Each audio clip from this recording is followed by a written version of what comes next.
Alors c'est parti pour cette deuxième partie. Alors dans cette partie on va voir tout d'abord les intégrations avec Git, donc tout ce que peut nous proposer IntelliJ et comment est-ce qu'il va s'intégrer correctement avec Git et dans l'utilisation qu'on fait dans notre métier de Git. Ensuite on va voir les intégrations que propose IntelliJ Ultimate, donc toutes les fonctionnalités avec plusieurs frameworks, etc. On va se concentrer sur Spring et on va pouvoir voir un petit peu ce qu'il y a, les bases de données, etc. et un petit peu de Angular. Et puis finalement, donc on va voir des raccourcis clavier qui vont le plus vous servir au quotidien. Et on commence tout de suite. Alors, sur Git, donc là, donc on est sur le projet qu'on avait créé dans la vidéo précédente. N'hésitez pas, je vous mets une petite fiche en haut à droite là qui va vous permettre d'accéder à la vidéo précédente. On avait créé un petit projet Hello World et donc là on va repartir de ce projet là. Et première chose qu'on va faire, c'est qu'on va essayer de créer un nouveau repository Git, parce que là dans mon système de fichiers j'ai pas de repository ni rien du tout. Donc là si on peut voir par exemple, hop, dans First Project, on voit que j'ai pas de Git, j'ai pas de point Git. Donc là on va le faire, on va cliquer sur VCS. Alors Create Git Repository, donc à cet endroit là, ok. Donc là on va voir, il m'a créé un point Git. Et là je sais pas si vous avez remarqué, mais tous les fichiers là ils sont marqués, toutes les classes etc. ils sont en rouge. Pourquoi est-ce qu'ils sont en rouge? Parce que ils sont pas pris en compte par Git, parce qu'on les a pas addés. Donc il faut qu'on fasse un Git add. Mais avant, ce que je voulais vous montrer, c'est que on peut faire entre guillemets un git status, donc voir un petit peu notre change list. Donc on va le voir plus précisément en faisant un raccourci, qui fait CTRL-K. Donc CTRL-K, ça nous permet de voir notre change list. Et donc vous pouvez y accéder aussi en cliquant sur ce bouton commit ou Alt 0. Mais donc on verra ça un petit peu les raccourcis plus tard. Et donc là on voit bien que tous ces fichiers là ils sont non versionnés, donc ça veut dire qu'ils sont pas pris en considération par Git. Donc on doit faire un git add, donc ça ce serait la commande qu'on utiliserait normalement. Et donc là je peux faire hop et je vais faire clic droit git add ou CTRL Alt A, et donc là je peux directement les avoir là. Moi la console je préfère la mettre en bas, donc je vais mettre left up bottom, c'est bottom left, move to bottom left, voilà. Et donc là on a vu que ils ont bien été addés au projet, parce que maintenant ils sont tous en vert, et maintenant on va dire qu'on peut les committer. On va les committer, donc là je vais en sélectionner 2-3, et je vais pouvoir tous les sélectionner comme ça, faire clic droit, git, commit, commit files. Et donc là, j'ai pas mis de message, mais ensuite je peux en rajouter. Alors, hop. Là, ah non, il attend quand même, je suis obligé de mettre un message. Donc on va dire commit test. Et en général, c'est une bonne chose, parce qu'un commit sans message, c'est pas bon. Donc là, j'ai cliqué sur commit. Là, il est en train de les committer. Et donc là, hop, ils ont disparu ma change list. Pourquoi? Parce que maintenant, ils sont committés. Maintenant, ce que je peux faire aussi, c'est par exemple, reverter un fichier. Par exemple, on va prendre un fichier, par exemple, on va dire le VCS XML, là, je peux ou plutôt, on va dire, le test.java. Là, on voit que quand je double-clique, en fait, je vois les différences qu'il y a, que j'ai ajoutées, par rapport, donc les changements que j'ai ajoutés. Et là, vu que tout est en vert, ça veut dire que j'ai rien n'existait. Donc là, ce que je peux faire, c'est que je vais faire clic droit par exemple sur labtest.java et je vais le rollback. Et là, hop, je peux le rollback directement. Maintenant, on va dire que lab.java, je vais committer. On va dire commit, first commit, on va dire par exemple. Je vais sélectionner, je vais faire commit. Voilà, donc là il me dit que donc pendant qu'on commit, en fait il va regarder toutes les erreurs qu'il y a et les choses où il faut faire attention. Là il me dit que j'ai une to-do. Donc là je vais review, et là hop il me dit hop c'est cette to-do là, attention tu vas commit une to-do. D'accord, bon bah je vais la supprimer. Maintenant je peux refaire CTRL-K et je peux commit ça, et je vais commit que ce fichier là, et je vais faire commit. Donc là, il est en train de me committer le fichier. Donc c'est bon. Donc là, mon app.java a disparu.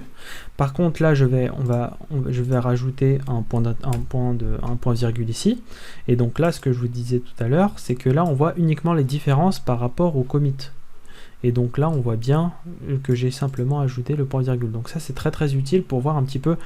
Donc vous faites vos développements et à la fin, vous regardez un petit peu les choses que vous avez faites. Et si vous n'avez pas oublié de to-do, de choses, etc., de commentaires inutiles, donc vous pouvez passer sur tous les fichiers et vous pouvez cliquer voilà, sur cette petite flèche pour voir un petit peu toutes les choses que vous avez faites et comme ça corriger au fur et à mesure.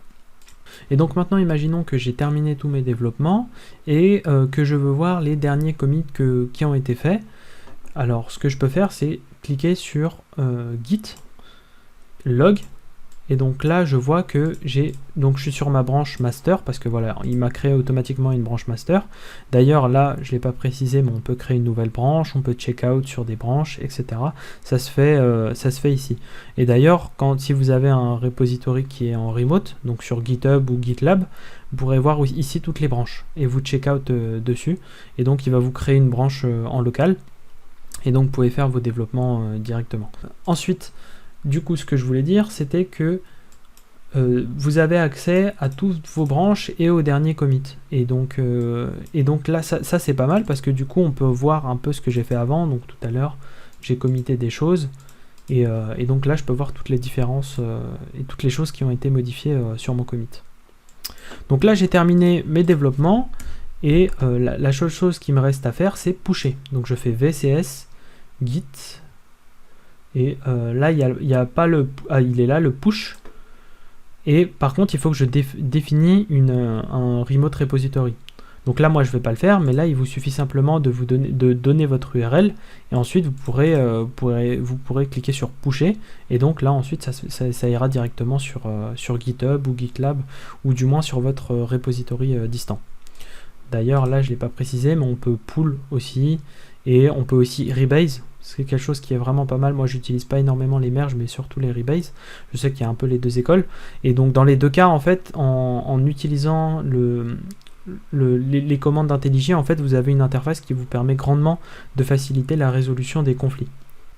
Maintenant, une chose qui est pas mal, c'est de voir aussi, par exemple, en faisant clic droit annotate, qui est la personne qui a modifié en dernier cette ligne. Et donc là, si je clique sur une ligne, je peux voir à quel commit est-ce que ça a été modifié. Sachant que toutes les lignes que j'ai moi-même modifiées, on voit que c'est... et donc qui n'ont pas été committées, on voit que là, il n'y a pas marqué de prénom ni rien parce que c'est actuellement moi qui fais la modification. D'ailleurs, une petite chose, c'est que sur vos modifications actuelles qui n'ont pas été committées, pour pouvoir les annuler, vous pouvez juste sélectionner ce petit trait gris, cliquer dessus avec le clic gauche et vous pouvez rollbacker cette ligne. Donc c'est pas mal de temps en temps de rollbacker. Si vous avez besoin de rollbacker, ça marche pas mal. Une chose aussi qui est pas mal, c'est qu'on peut par exemple comparer localement mon app.java par rapport au app.java qui est dans une autre branche. Donc là, je peux faire clic droit, Git, et après je peux faire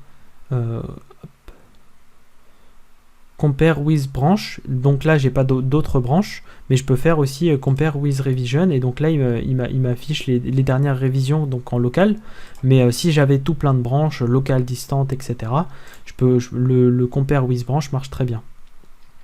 Et donc là, quand on voit les show history, en cliquant sur show history, là, il va nous afficher l'historique local. Et donc, c'est aussi pas mal à utiliser.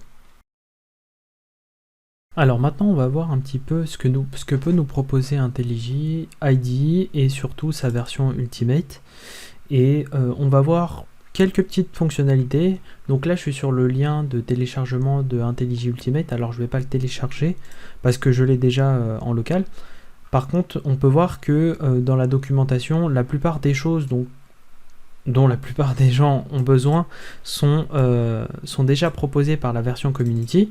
Et c'est pas parce que la version, par exemple, Community, donc la version gratuite de IntelliJ, ne contient pas c'est pas parce qu'il n'y a pas marqué Spring J2E ici que vous pouvez pas faire du développement Spring ou J2E dans la version Community.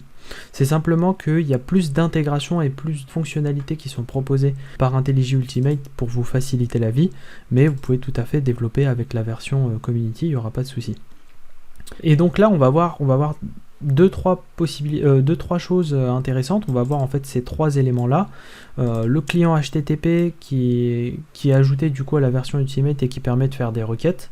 Ensuite on va voir une connexion à une base de données directement depuis IntelliJ. Ça je trouve que c'est pas mal du tout. Alors certes l'outil moi de mon expérience est pas aussi performant que des logiciels dédiés comme SQL Developer, etc. Mais je pense que ça permet d'améliorer pas mal la productivité.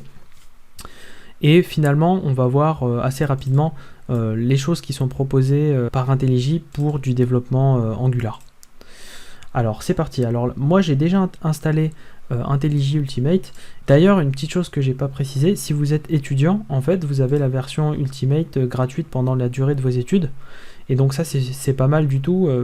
Et je pense parce que voilà, ça a un certain coût, et en tout cas pour les étudiants c'est pas mal pour vous familiariser avec l'outil et puis l'utiliser dans vos projets de classe, etc.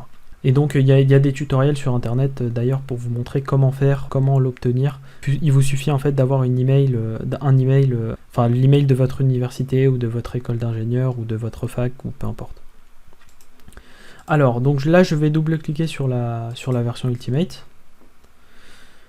Et on va essayer de créer un projet Spring. Hop, donc là moi je vais cliquer sur New Project, et donc il m'a ouvert cette pop-up, et là on voit qu'on a beaucoup plus de choses, beaucoup plus de choix que la version Community. Alors donc là on va sélectionner le Spring Initializer.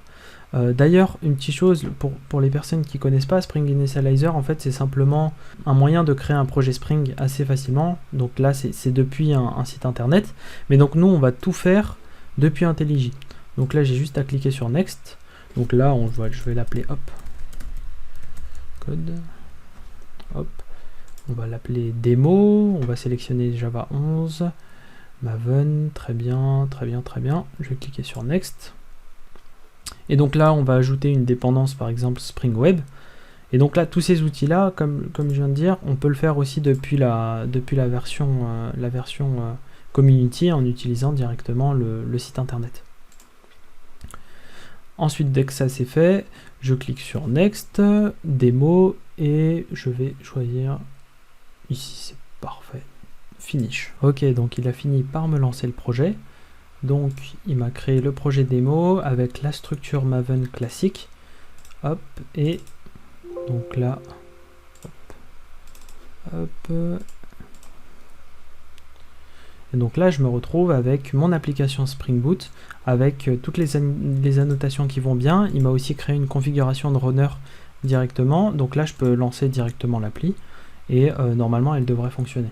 Alors, ce que je vais faire juste avant, c'est que vous montrer dans le POM, il m'a bien ajouté la dépendance web et il m'a ajouté aussi il m'a ajouté la dépendance de test aussi. Donc, ce qu'on va faire là tout de suite rapidement, c'est qu'on va créer un nouveau contrôleur, comme ça ensuite on pourra le requêter. Donc hop, new Java class, hello controller, et là on va l'annoter rest controller, et on va lui mettre un get mapping, hop, et après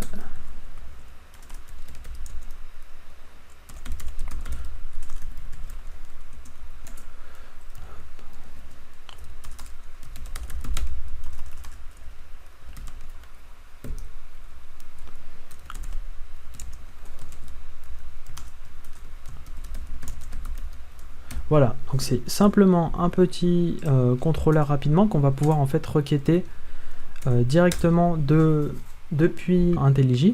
Alors pour ce faire, il suffit simplement de cliquer sur ce bouton là, et hop, là il m'a créé directement ma requête, donc localhost 80, là c'est le port de base de Spring, enfin d'une application Spring Boot.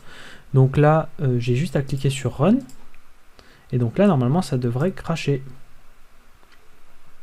Voilà, pourquoi? Parce que j'ai pas encore lancé le serveur. Donc je lance le serveur. Hop.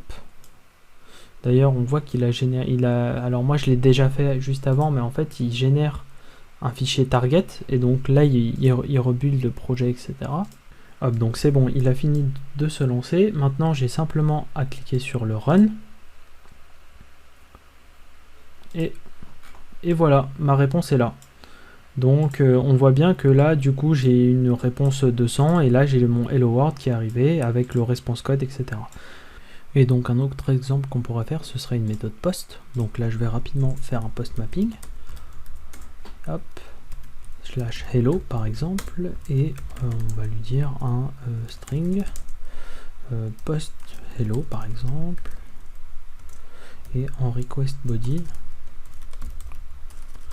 on va lui mettre un hello Pojo par exemple, hello, et donc là on va créer le hop, cet objet, on va dire que c'est un DTO, et on va l'appeler private string hello, non par exemple text, hop, et on va faire generate getter and setter, hop, ok, et donc là on peut return le hello.getText par exemple.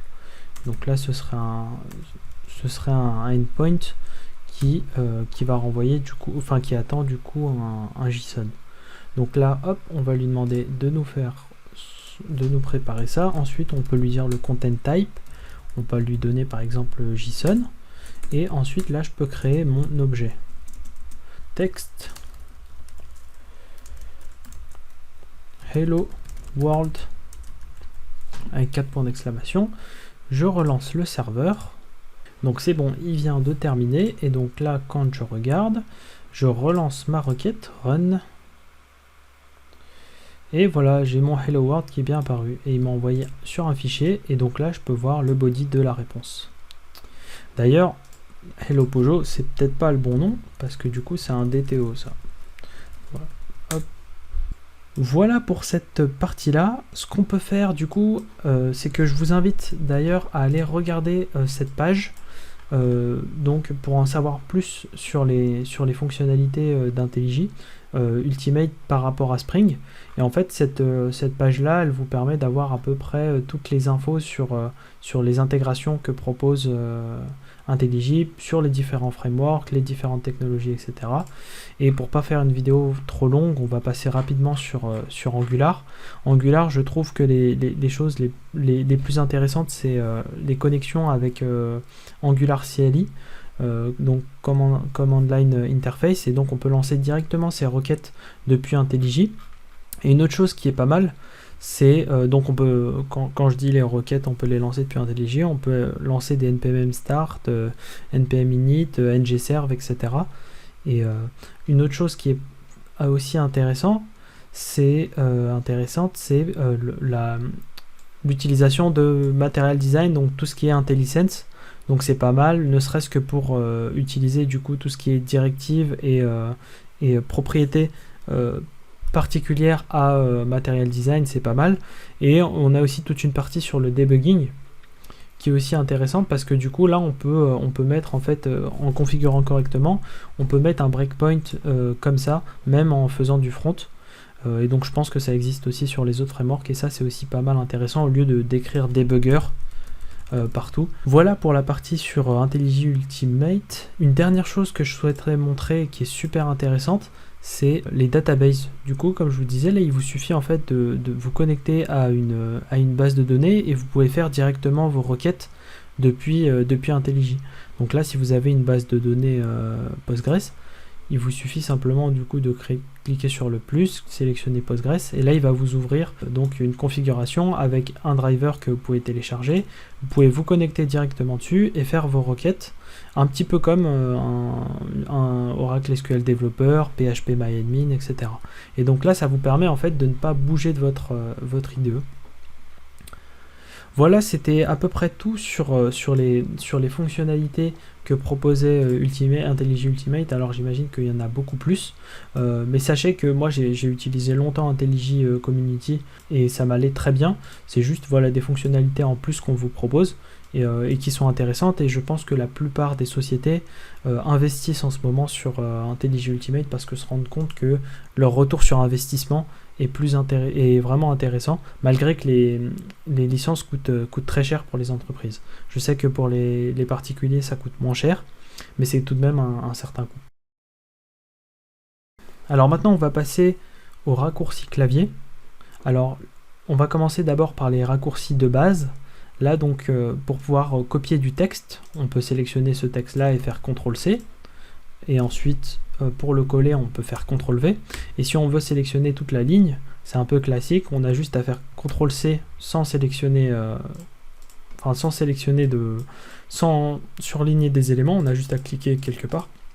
Par exemple là je fais CTRL-C et là je fais CTRL-V pour coller partout. Après on a le CTRL-X pour couper.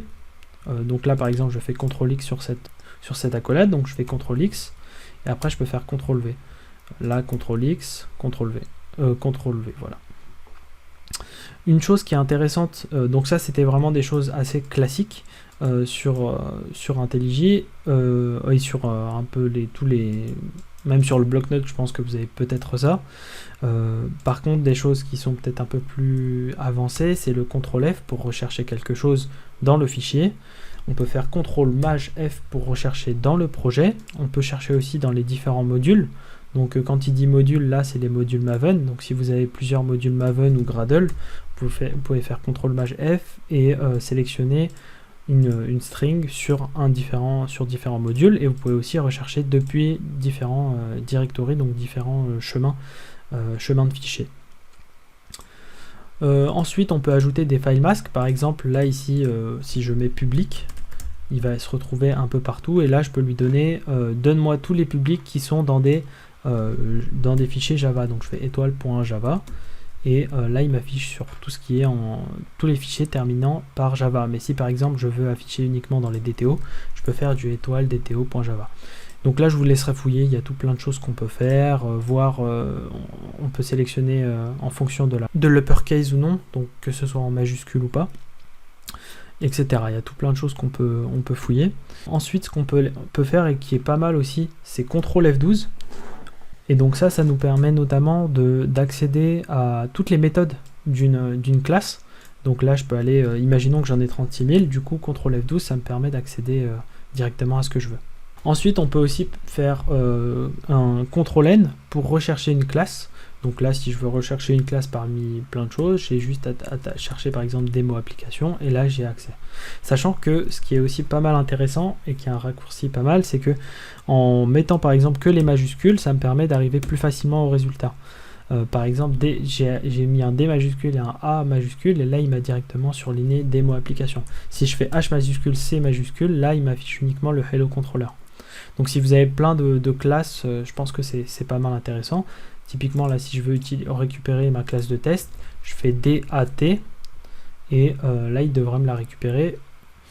Hop, elle est là, Demo Application Test. Une chose qui peut être aussi intéressante à faire, c'est d'appuyer deux fois sur la touche majuscule.